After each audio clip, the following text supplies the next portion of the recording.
여러분, 진실함으로 세워진 인생이 가장 안전하고 견고합니다. 성경은 이 정직함, 이 진실함에 관심이 있습니다.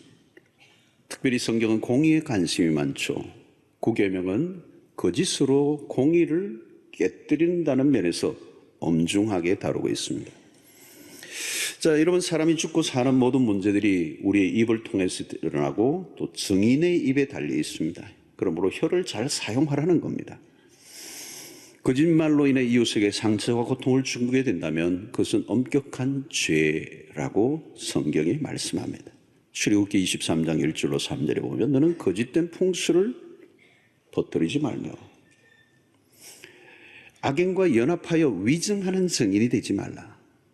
다수를 따라 악을 행하지 말며 송사에 다수를 따라 부당한 증언을 하지 말며 가난한 자의 송사라고 해서 편벽되이 두둔하지 말지니라. 진실한 정언, 이 거짓된 것은 말은 정의를 무너뜨린다는 것입니다. 우리가 잘 아는 다윗은 왕으로서는 국가 경영을 탁월하게 경영했습니다.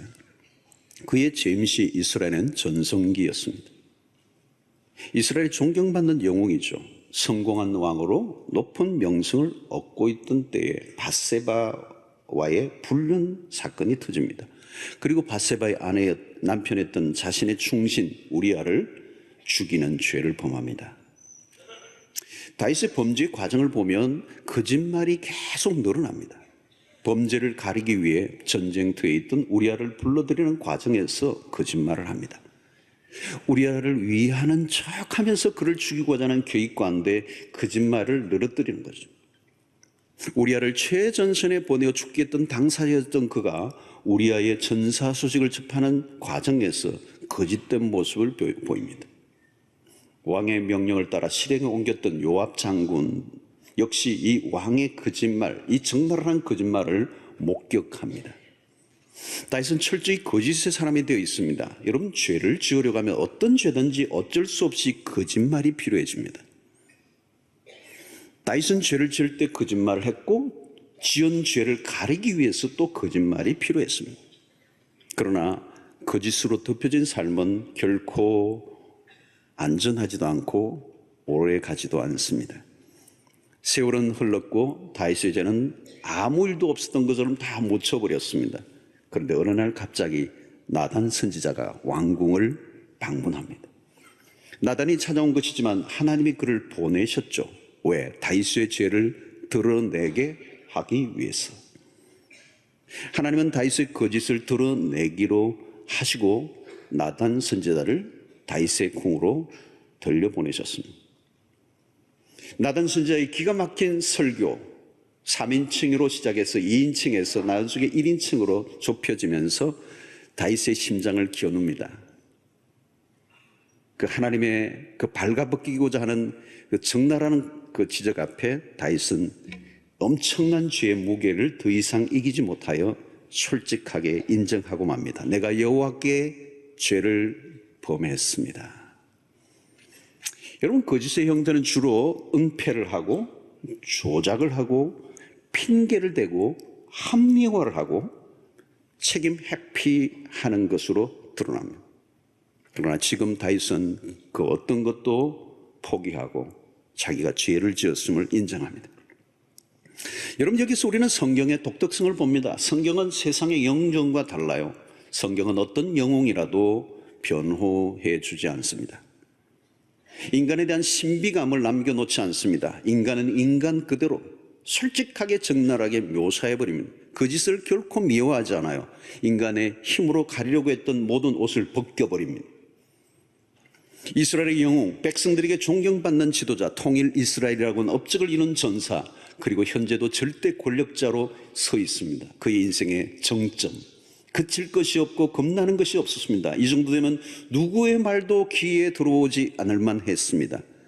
나단 선지자는 매우 위험한 짓을 했죠. 그러나 그는 선지자의 역할을 다했어요. 나단은 인간이 인간의 자리로 돌아가게 하는 일을 시도한 것입니다. 시편 51편 참회 시를 통하여 다윗은 거짓의 사람에서 진실의 모습으로, 진실한 사람으로 회복되는 모습을 보여줍니다. 다윗은 자신의 명성을 유지하고 싶었고 역사의 길이 남을 인물이 되고 싶었을 것입니다. 그러나 다윗은 그 모든 것을 포기하고 가리고 있던 더러운 옷을 벗어버립니다. 그의 죄를 솔직하게 인정함으로 그의 모든 명성은 다 파묻혀 버릴 뻔했습니다. 적당한 회개가 아니라 그는 깊은 회개를 합니다. 성도 여러분, 신앙이 깊어진다는 것은 완전해져 가는 것이 아니라 정직해져 가는 것입니다. 성자들이 참회록을 쓴다고 말합니다. 죄 속에 사는 사람은 자신의 죄를 볼 수가 없어요. 여러분, 성경 안에서 다윗의 위치는 참으로 독특합니다. 구약 성경에서 62장에 걸쳐서 다윗의 이야기가 펼쳐지고요, 신약에서도 59번을 언급하고 있습니다. 한 인물이 신구약에서 주목받고 있는 인물, 독특한 위치에 서 있습니다. 하나님은 특별히 다윗을 향하여 내 마음에 합한 자, 어디에서도 표현할 수 없는, 들을 수 없는 기가 막힌 칭호, 내 마음에 합한 자. 자, 그러면 어디에서 이렇게 다윗을 주목하고 있는 이유가 어디에 있을까요? 다윗의 무엇 때문에? 그가 이룬 업적들 때문일까요? 물론 업적도 있긴 하지만 다윗의 인간적 약점도 많았습니다. 죄질이 높은 불륜, 그것을 은폐하기 위해 충신 우리아를 죽인 살인교사죄, 그에게는 여러 명의 아내, 수많은 첩이 있었습니다. 두 아들 암논과 압살롬에 대한 이야기를 들어보는 아버지로서도 그는 실패했습니다. 성경은 인간의 위대함에 초점을 맞추지 않아요. 어떤 위대한 일을 한 것에 대해서 박수를 보내지 않아요. 우리가 생각하는 위대함과 하나님이 생각하는 위대함은 전혀 다른 것입니다. 성경 해석자들은 다윗이 하나님 앞에서 행한 가장 아름다운 모습은 나단 선지자 앞에서 자신의 죄를 솔직하게 고백한 이 사실을 꼽습니다. 가장 아름다운, 가장 다윗다운, 가장 멋진 장면은 다윗이 위대한 어떤 업적을 이룬 어떤 일이 아니라 하나님 앞에서 산산조각난 깨어진 다윗의 정직한 모습, 정직해진 이 순간이 가장 멋진, 아름다운, 인간다운 모습이었다는 거죠. 여러분, 하나님을 가장 기쁘시게 한 장면, 그가 하나님의 마음에 합한 자라고 일컬음을 받을 수 있었던 가장 중요한 대목이 뭐냐? 하나님 앞에서 진실한 모습, 진실된 모습으로 회개하는 다윗. 여러분, 성경에서 다윗을 독보적인 위치에 올려놓으신 것은 한마디로 다윗의 정직성이라는, 정직성. 그런 눈물로 침상을 적십니다. 51편을 보면 가볍게 회개한 게 아니에요. 시편 6편을 보면 다윗은 그 회개의 과정에 뼈가 떨린다고 말합니다. 밤마다 눈물로 침상을 띄우며 내 요를 눈물로 적십니다. 그렇게 고백을 해요. 그냥 지나치는 고백 정도가 아니라 회개의 눈물, 그 진실 어린 그 눈물의 바다를 이루었다는 것. 성공을 달리던 왕, 백성들 앞에서 위험으로 가득 찼던 왕이 침상을 적시고 뒹굴고 있는 모습, 죄의 참혹성에서 벗어나고자 하는 그 다윗의 모습이야말로 참으로 아름다운 모습이었다는 겁니다. 하나님 앞에서 정직해지는 순간 인간은 비로소 새롭게 태어납니다. 솔직해지는 순간 죽는 경험을 하죠. 그러나 그 정직은 다시 그를 태어나게 만드는, 우리가 가장 진실한 모습으로 우리의 자신을 발가벗길 때 그리스도의 십자가는 찬란하게 빛나는 순간이 되는 거죠. 여러분, 우리가 얼마나 위대한 업적을 남길 것인가에 목을 매달지 않아도 됩니다. 우리는 무엇을 이루어내려고 애를 쓰죠. 그러나 하나님은 우리가 무엇을 했느냐가 아니라 너가 누구인가를 물으신다는 거예요. 일을 이루어내는 가운데 여러분, 일은 위험한 거예요. 일을 하다가 일을 이루어내고 그 일이 커져가고 잘 되면 그 일 속에서 내가 하나님이 되는 거예요. 그래서 많은 사람들은 업적을 이루어가면서 자기가 하나님이 되려고 하는 위험한 시도를 할 때가 많아요. 다윗도 나라가 태평성대를 이루고 전성이 이루니까 그는 하나님을 위해서 무엇인가 해야 되겠다는 생각을 할 때 그가 생각해낸 것은 성전을 지어드리는 거예요. 내가 하나님을 위하여 성전을 지어드리겠다. 그런데 하나님이 no래요. no thank you. 그리고 하나님이 다윗에게 말씀하시기를 너가 내 집을 지어주는 것 no. 그런 대신 내가 너를 위해 집을 지어주겠다. 영원한 왕국을 세워주겠다. 여러분, 하나님에게 우리가 필요한 것이 아니라 우리에게 하나님이 필요한 것입니다. 매 순간 우리의 연약함과 거짓된 죄악으로부터 구원해 달라고 하나님께 매달려야 하는 것입니다. 진짜 잘 사는 길은 진실하기 위해 노력하면 됩니다. 최고의 삶을 사는 비결이 뭡니까? 진실해지는 것. 하나님의 말씀이 우리 가운데 던져질 때, 복음이 우리에게 가까이 올 때, 십자가 앞에 가까이 갈 때 우리의 자신이 정직해지는 것. 우리가 얼마나 죄악된 사람인가, 얼마나 거짓된 사람인가. 자세히 보면 여러분, 우리가 얼마나 거짓된 사람인지 몰라요. 헬라어 히포크리테스라고 하는 이 위선자로 번역되는 헬라는 본래 가면을 쓴 연극 배우를 말합니다. 거짓의 사람이 되는 것, 진짜같이 행동하는데 전부 다 진짜가 아니에요. 가짜란 말이죠. 인생은 연극이 아닙니다. 실제입니다. 현실입니다. 그러고 날마다 허구를 벗겨내야 합니다. 점점 더 진실해져 가야 된다는 거예요. 그때 그 진실해져 갈 때 우리는 하나님을 만날 수가 있어요. 여러분, 그러므로 신앙생활의 핵심은 진실함이에요. 거짓되면 하나님을 만날 수가 없어요. 복음을 경험할 수가 없어요. 내가 누구인지를 알 수가 없어요. 허구 속에 내 인생이 만들어져 가게 되는 것입니다. 여러분, 구원의 역사가 언제 일어납니까? 진실할 때 일어나는 겁니다. 나는 죄인입니다 라고 하는 거예요. 나는 죄를 짓고 살았습니다. 나는 죄악 덩어리입니다. 여러분, 이 실존적 깨달음은, 이 깨달음이 없으면 구원을 얻을 수가 없어요. 자신이 어려운 것처럼 가면을 쓰고 다닌다면 은혜를 받을 길이 없습니다. 가장 변화하기 힘든 사람들이 누구일까요? 자신의 도덕성을 믿고 자랑하는 사람들. 세상적으로 보면 반듯할지 모르지만 하나님 앞에서 보면 가장 악한 모습이에요. 인간이 얼마나 더럽고 추악한지를 모르고 인정하지 않는 것, 그것만큼 악한 것이 없습니다. 다윗이 나단 선지자 앞에서 죄를 자백함으로 그의 인생이 추락하는 것이 아니라 반대요, 다시 살아납니다. 자신을 거짓됨으로 꾸미려고 하지 않고 더 이상 가면을 쓰지 않으려고 하고 벗어 던져버린 것, 정직함, 그것이 다윗을 다시 살아나게 하는 힘이었습니다. 사랑하는 성도 여러분, 우리는 정직해야 살 수가 있습니다. 복음은 정직한 자에게 은혜를 베풀어 주시면, 내가 정말 악한 죄인이라고 하는 사실을 진실되게 고백할 때 그리스도의 십자가가 그를 붙들어 주는 것이죠. 그러므로 여러분, 우리는 하나님과의 관계에서 정직해야 합니다. 여러분, 기도가 진실해야 합니다. 하나님은 진실한 자를 만나 주십니다. 가면을 벗어 던진 자를 만나 주십니다. 죄인으로 인정하는 자를 만나 주신다는 거예요. 포장지를 다 벗겨야 돼요. 여러분, 공동체 안에서 우리의 관계 속에도 마찬가지입니다. 대화를 할 때 중요한 것은 말을 얼마나 잘하는 게 아니라 진정성이 있느냐, 진정성이 있느냐. 아무리 의사소통의 기술을 습득해도 진정성이 없으면 아무 소용이 없습니다. 진정성이 없으면 신뢰할 수가 없습니다. 신뢰할 수 없는데 그 대화는 무슨 의미가 있겠습니까? 여러분, 대화를 해보면 참 진정성이 느껴지는 사람들이 얼마나 좋아요. 여러분, 참 좋죠. 믿음이 가는 거죠. 신뢰가 가는 거예요. 대화가 되는 거잖아요.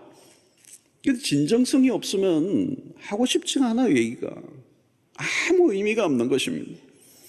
여러분, 사랑방 모임에서 우리의 자신의 정체를 드러내고 자신의 연약함을 고백하고 다른 사람에게 도움을 구하고 자기 안에 있는 그 모든 것들을 정말 정직하게 드러내고 다른 사람도 진실하게 대할 줄 알을 때 그 사랑방 안에서 놀라운 역사가 일어나는 거예요. 만약에 그 진정성이 없이 그냥 껍데기만 만나서 그냥 적당한 포크페이스를 하면서 왔다 갔다 만나고 적당한 얘기도 하다가 만나면요, 아무 소용이 없어요. 10년 20년 만나도 소용없는 것입니다. 진실할 때 우리의 관계는 깊어지는 것입니다. 진실할 때 그 안에 생명의 역사가 일어나는 것입니다. 여러분, 하나님은 그러므로 우리의 내면을 다루십니다. 신앙생활 하면서 우리가 무엇인가를 하다가 놓치는 것은 내면 세계, 우리 안에 있는 내면의 문제. 거짓말은 무엇입니까? 우리의 내면 안에 일어나는 것입니다. 하나님은 중심을 보신다고 그럽니다. 겉으로 어떻게 보이느냐는 전혀 관심이 없어요. 신앙의 경력, 직분, 업적, 학력, 쌓아놓은 스펙 아무리 화려해도 소용없습니다. 하나님의 눈에 보이는 타이틀보다 그가 정직한가를 보시는 거예요. 여러분, 신앙생활을 하다 보면 우리도 모르게 우리의 자신을 위장하려고 할 때가 있습니다. 정직해지지 않는다는 거, 신앙생활을 많이 하면 갈수록 진실해지기가 어려워지는 경향이 있습니다. 특별히 목사라는 이 직분이 위험해요. 이 목사라는 직분 때문에 참 정직해지기가 어려운 거예요. 자신의 모습을 그대로 좀 표현하지 못하는 거죠. 괜찮은 목사로 보여지려고 하는 욕구가 숨어 있기 때문에 이중적인 이 연약함이 드러나면 교인들이 시험을 들 수 있다라고 하는 생각을 하면서 좋은 모습을 보이려고 하다 보면 진실하지 않는 말과 행동을 할 가능성이 굉장히 높은 게 목사예요. 다른 사람들에게 칭찬과 박수를 받으려고 하다 보면 정직성을 잃어버릴 수 있습니다. 초신자일 때는 그냥 순수하잖아요. 폼 잡을 게 없잖아요. 죄인의 모습으로 언제나 자신의 모습을 진실하게 드러날 수 있는 용기가 생기지만 직분을 가지고 중직자가 되고 오랫동안 다른 사람이 막 이렇게 칭찬해주고 박수를 쳐주면 나도 모르게 그냥 자신을 잃어버리는, 진실을 잃어버리고 자기를 그냥 포장하기 위해서 노력하고 말과 행동이 박자가 맞지 않는 그런 행동을 하는 것입니다. 그러므로 직분을 가질수록 위험해요. 존경받는 위치에 있을수록 위험해요. 존경받고 싶은 욕구와 현실의 갭을 메꾸지 못하면 거짓의 유혹을 받게 되는 것입니다. 다른 사람들이 나를 봐주는 것과 나라고 하는 존재가 다를 수 있단 말이죠. 그때 정직할 수 있어야 됩니다. 바울을 보십시오. 바울은 정직했습니다. 거짓된 옷을 벗어 던졌습니다. 나의 나된 것은 하나님의 은혜라고 하는 그 고백이 뭡니까? 내가 모든 사도보다 더 많이 수고하였으나 내가 한 것이 아니오 오직 나와 함께 하신 하나님의 은혜로다. 갈라디아 6장에서 내게는 우리 주 예수 그리스도의 십자가 외에는 결코 자랑할 것이 없습니다. 이런 고백을 하는 이 바울의 모습은 뭘까요? 그는 자신이 드러나기 시작하면 여지없이 깨질 수밖에 없는 존재라는 것을 인정하고 언제나 십자가 뒤에 숨어 습니다. 자신의 육체적 자랑이 얼마나 거짓됨을 알았기 때문에. 여러분, 십자가를 자랑한다는 것은 무엇을 의미합니까? 나에게는 소망이 없다라고 하는 진실된 자기 고백인 것입니다. 정직하게 자신을 드러내는 용기를 익혀야 합니다. 신앙은 진실 훈련입니다. 갈수록 정직해져 가야 정상입니다. 하나님 앞에서 정직한 자가 복이 있습니다. 누가복음 18장을 보면 바리새인과 세리의 기도가 대조를 이룹니다. 바리새인의 기도는 기가 막힙니다. 거창합니다. 화려합니다. 멋집니다. 정말 잘났습니다. 그가 얼마나 대단한 신앙생활을 하고 있는가를 하나님 앞에서 열거하는데 사실은 다른 사람도 다 듣도록 하고 있습니다. 시장 의기에서. 그러나 거기에 비해서 세리의 기도는 너무 간단해요. 하나님이여 나를 불쌍히 여기소서. 나는 죄인이로소이다. 여러분, 누구의 기도를 받으실 것 같습니까? 너무도 멋진, 너무도 화려한, 너무도 아름다운 멋진 신앙생활을 하고 있는 그 바리새인의 기도 들을 것 같은데 하나님은 그 기도 받지 않았어요. 얼마나 포장이 두꺼운지. 그냥 하나님 나를 불쌍히 여겨주십시오. 자신에 대해서 솔직한 상태의 그 고백. 여러분, 누구의 기도를 받으십니까? 정직한 자의 기도를 받으십니다. 그리스도께서 우리의 연약함을 위해 대신 죽으셨습니다. 우리의 연약함을 드러내는 것을 두려워할 필요가 없어요. 깨어짐을 두려워할 필요가 없습니다. 솔직해지는 것 두려워할 필요가 없습니다. 십자가는 깨어진 자를 완벽하게 덮어주는 능력이 있기 때문에. 여러분, 다윗의 진실한 고백에 대한 나단의 반응이 뭡니까? 사무엘하 12장 13절을 보면 다윗이 나단에게 이르되 내가 여호와께 죄를 범하였노라 하며 나단이 다윗에게 말하되 여호와께서도 당신의 죄를 사하셨나니 당신이 죽지 아니하려니와. 여러분, 진실하지 않으면 죽습니다. 그러나 진실하면 살려주십니다. 회복이 일어납니다. 여러분 사랑방이나 여러분 인간관계 속에 자기의 진실한 고백, 자기의 연약함, 약점을 드러내는 것을 두려워하지 마세요. 어떤 사람은 누가 나의 약점을 내가 공개했는데 막 그게 다른 사람에게 막 좀 흘러나가지고 자기 약점 사랑방에서 공개했는데 그게 막 흘러나가서 화를 내시는 분들이 계세요. 흘러나가도 괜찮아요. 이미 내가 고백하고 내 연약함을 내어놓았을 때는 그 연약함이 그리스도의 복음과 은혜 아래서 회복되었음을 믿고 이미 그 문제를 통과한 사람들이라야 그 복음의 능력을 믿었기 때문에 오픈한 거잖아요, 여러분. 내 상처와 아픔들이 다 그리스도의 보혈의 능력으로 회복될 수 있음을 믿는 사람들. 남들이야 무슨 소리를 하든지 하나님이 나를 인정해 주시고 하나님이 내 죄를 덮어주시고 나를 사해 주셨다면 다른 사람 누가 뭐라고 한다 할지라도 그것이 나에게 상처가 되지 않는다는 것입니다. 오늘 여러분 9계명 내 이웃을 위해 거짓점 가지 말라는 이 말씀을 통해서 우리가 가져지는 마음이 뭡니까? 우리 이 나라의 오늘 모습도 마찬가지지만 우리의 미래의 소망은 뭐냐? 우리 민족의 소망이 뭐냐? 한국계의 미래의 소망이 어디더냐? 정직성의 회복이에요. 이 9계명의 회복이에요.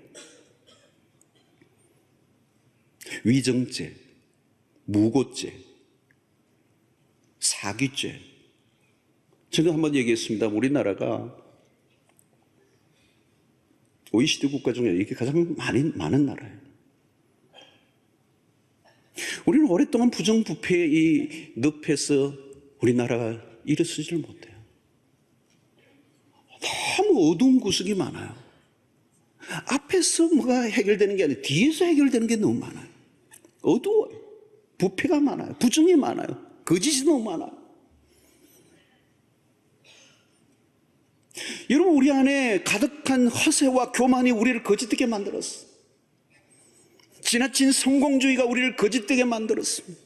부정과 부패로 얼룩진 나라가 새로워지는 것은 정직사회로 나아가는 것입니다. 이제 거짓사회라고 하는 오명을 이 부끄러운 민낯을 벗어 던져야 우리의 나라의 미래가 있는 것입니다.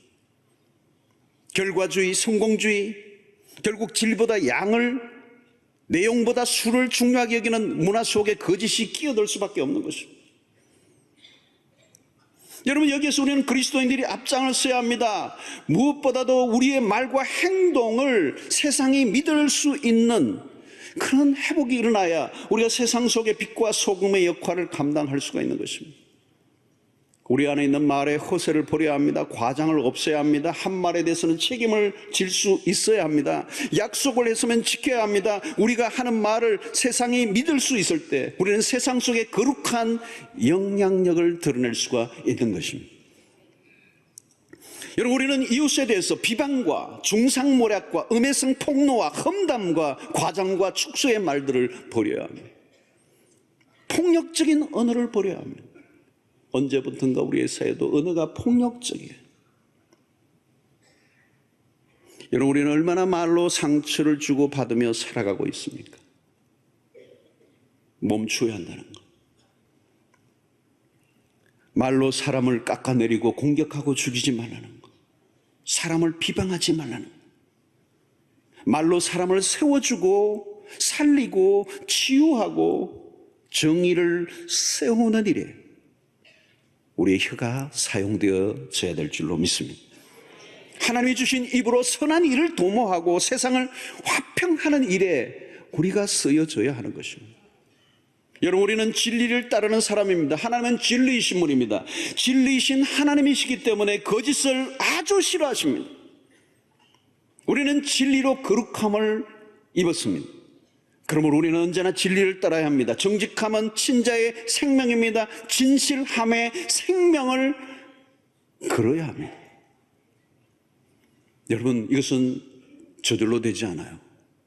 거짓말은 노력하지 않아도 되지만 진실은 부단히 노력해야 합니다. 여러분 거짓의 세계, 그 거짓의 세계는 마귀가 주장하는 세계예요. 우리는 세상에서 마귀의 하수인 노릇을 하지 않기 위해서는 거짓을 버려야 해요. 세상에서 우리의 혀가 하나님의 통치를 받아야 합니다. 하나님의 통치가 임하는 곳에 하나님의 나라가 임하죠. 그런데 하나님의 통치가 임해야 될 매우 중요한 부분이 우리의 혀입니다. 혀. 하나님이 내 혀를 통치해 주십시오. 내 입술이 거짓을 말하지 않게 하여 주시옵소서. 거짓말 대신에 진실한 삶을 말을 하게 하여 주십시오. 우리는 거짓과 싸워야 합니다. 그리스도인은 진실을 말하는 사람들이라는 명예를 회복해야 합니다. 말만 멋지게 하는 그수로 되는 시대가 아니에요. 진실한 말에 힘이 있습니다. 진실이 파워입니다. 오늘 하나님의 백성들, 우리에게 소원 한 가지 있어요. 그리스도를 담는 것입니다. 그리스도를 담는다는 것은 그리스도의 성품을 드러내는 것입니다. 그러므로 우리의 혀를 통하여 그리스도의 성품을 온전히 드러내는 일에 쓰임받는 그 일을 위하여 우리의 삶의 진실을, 정직함을 회복해야 될 줄로 믿습니다.